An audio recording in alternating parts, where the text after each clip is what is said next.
Richard, your final thoughts. Well, I'm glad that the NBA handled it the way that they did. They should have waited till the end of the postseason to not blemish anything positive that we were talking about. But I stand by what I said earlier about the Memphis Grizzlies.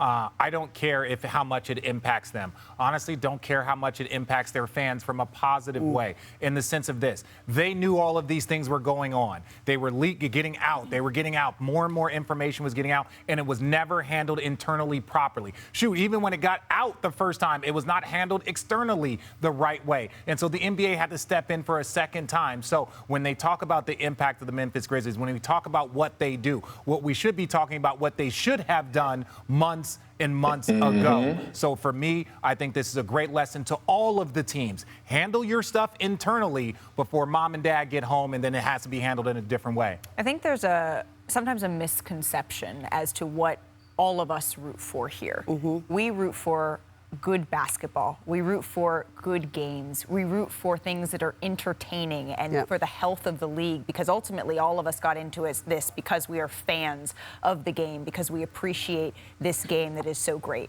And I remember having a conversation with Ja Morant after he was eliminated, after the Grizzlies were eliminated by the Los Angeles Lakers. And we were just chatting as he was leaving the arena. And I said, you've been through a lot this season. I hope that you can move forward. And he said, you know what, I really think I will. And certainly in this moment, I think that's all of our hope for Ja Morant, is that with this 25-game suspension, he's going to have the time to reflect on all of this, to be better, to move forward, and that no one gets hurt.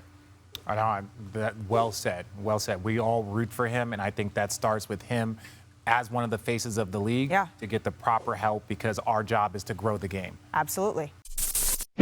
Thanks for watching ESPN on YouTube. For live streaming sports and premium content, subscribe to ESPN+.